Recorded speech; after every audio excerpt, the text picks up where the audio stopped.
나중에 온 이 사람들은 1시간밖에 일하지 아니하였거늘 그들을 종일 수고하여 더위를 견딘 우리와 같게 하였나이까. 네 것이나 가지고 가라.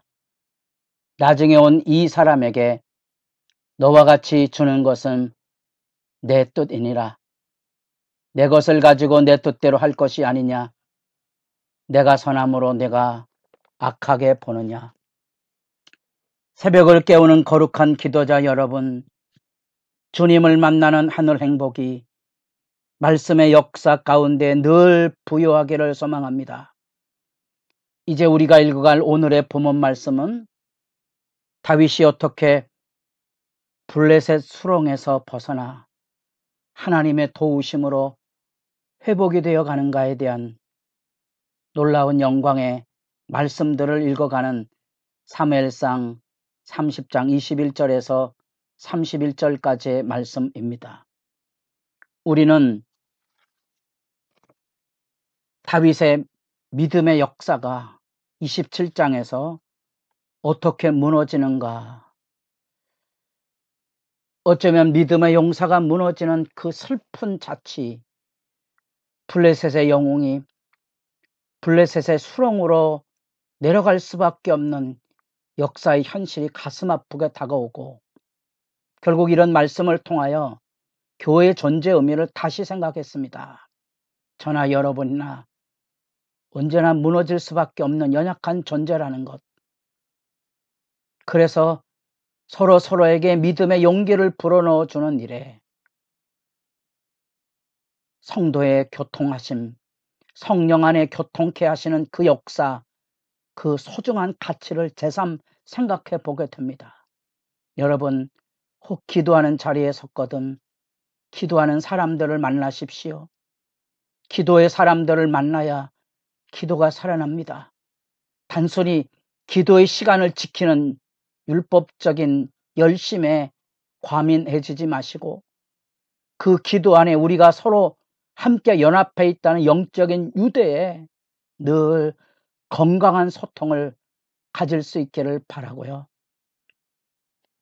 특별히 교회에서 이루어지는 새벽 기도에 믿음의 동역자들을 잘 기억하십시오. 우리는 함께 기도하기 위하여 모인 신앙 공동체의 그 본분을 잃지 않기를 바랍니다.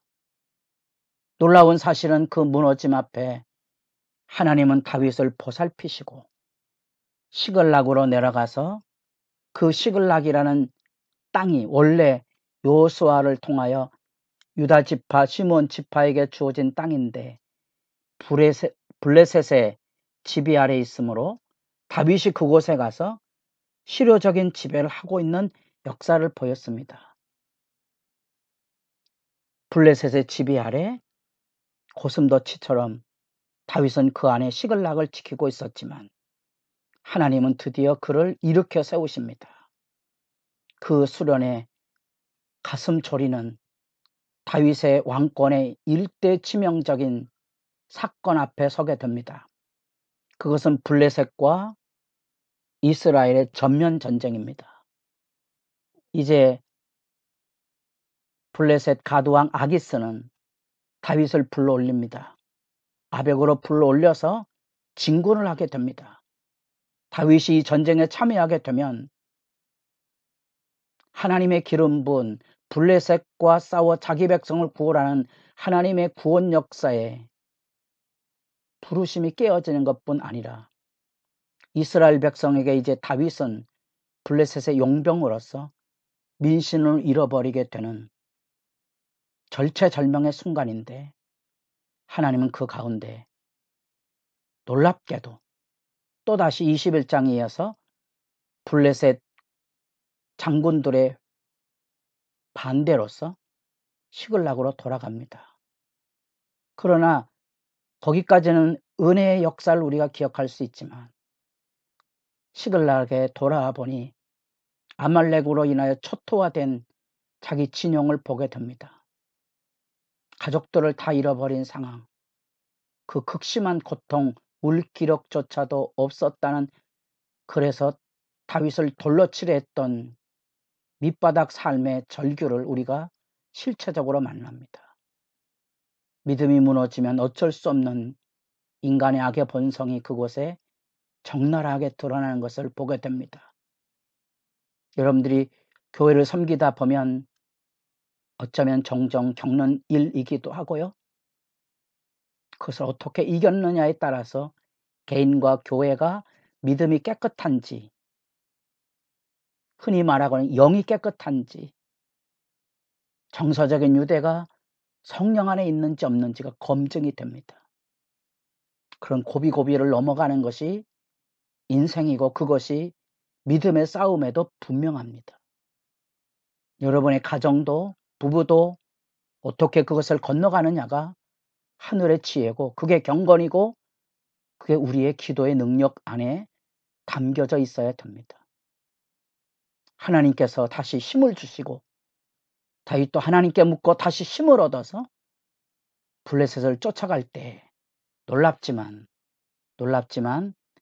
애굽 용병이 아말렉 사람에게 고용되었다가 병들었다고 버림받습니다. 다윗이 그 애굽 용병을 병든 지쳐 넘어진 용병을 보살펴 줍니다. 하나님의 섭리지요. 하나님의 놀라운 역사입니다. 그를 보살핌으로써 그가 아말렉 용병이었다는 걸 알게 되고 그렇기에 이제 아말렉을 추적할 수 있는 길잡이가 되었던 겁니다. 우리가 왜 냉수 한 그릇이라도 떠줄 수 있어야 되는가? 여러분들 그 마음에 여유가 있습니까? 그 고마움을 함께 기억하고 나누는 사랑의 마음이 있습니까? 어린이 같은 천국 마음을 가진 사람만이 그 유대를 가질 수 있다는 겁니다. 사람은 그런 것들을 기억하지 못합니다. 그게 세상의 원리입니다. 10번 잘해줘봐야 소용없는 것은 세상의 원리고요. 여러분들이 교회를 섬기면서 세상의 원리 안에 있는지 천국의 원리 안에 있는지를 점검해 볼 필요성이 있습니다. 하나님께서 그를 길잡이 삼아 새벽에 전쟁의 축제에 술취해 있는 아말렉 족속을 습격해서 완전히 멸절시킵니다. 약속의 땅 남부 지역 헤브론과 브엘세바로 이루어지는 그 남방 지역을 유목민족으로 약탈하며 다니던 아말렉 족속의 본진을 타파함으로써 하나님의 원수를 갚는 출애굽기 17장부터 나타났던 이 아말렉과의 끈질긴 악연, 하나님의 원수를 퇴치하고 그 안에서 잃어버렸던 가족들을 다시 회복하고 그것도 하나님의 놀라운 은혜지요. 다윗은 아말렉을 습격할 때 그 부족이나 그 지역을 전멸시켰는데 왜냐하면 혹이라도 블레셋 아기스 왕에게 잘못된 증거가 나타날까 봐 유다 성읍을 쳤다고 거짓말을 하고 아말렉을 쳤었는데 그러나 아말렉 족속은 시글락에 있는 다윗의 여자들과 남아있는 사람들을 학살하지 않고 포로로 끌고 갔다는 거예요. 그래서 그 살아있는 사람 다시 회복한 거죠. 막 살떨리는 순간들입니다. 하나님의 은혜가 아니었다면